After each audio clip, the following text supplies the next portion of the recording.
বন্ধু এই পানি দেখতে আমরা মাছ মারিলি মাছ তো মারবো কিভাবে মারবো জাল তো আনি নাই আরে আমার কাছে বুদ্ধি আছে ওই বুদ্ধি খাটে মাছ মারবো না আর মাছ মেরে কিছু মাছ আমি আমার নানি করে বাড়িতে দেবো আমারও বুদ্ধি দিয়ে আমার খালা তো বোন আছে তো তাহলে সেটু দিয়ে দেবো না খালি খালা তো বোনের চিন্তা না খালা তো বোন কি তোর বউ লাগে নাকি আচ্ছা ভাই বাদ দেন দরকার ধরেন না যা মাছ পাবো না আমরা ভাগ করে নেবো হ্যাঁ ঠিকই কছু আমার বুদ্ধিটা কাজে লাগায় চল মাছগুলো মারি গিয়ে আয় ভাই কি বুদ্ধি তাহলে কোন মাছ মারি নে আমরা সবাই মিলে না এই পানি মুঠ খাই আলায় না মাছ মারি লে পানি খাই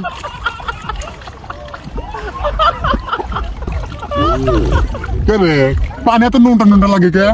হে বন্ধু আমি না পানির ভিতর মুখে দিছিলাম আরে মুখে তো আমিও দিছিলাম কিন্তু মুখ না মাছ খাই আলাইছি হ্যাঁ ভাই ঠিকই করছু এ ভাই পানি এতক্ষণ খায় তা তো কমে না আরে এই চারজন মানুষ পানি খেলে না পানি কমবি না বুঝছু তুই তোর খাওয়া তো লিয়ে গা তোর খাওয়া তো মাছ চাইলো বুদ্ধি পানি খাওয়া দিলে কমবি নি যা লিয়ে গা যা আর তুই তোর গোষ্ঠী যত মানুষ আছে না মোটি লিয়ে গা যা যা আর তুই না তোর নানি লিয়ে গা যা আমি পানি খাওয়া কমাই আমি না পানি খাওয়া কমে এতক্ষণ ভাই মারো মুঝে মারো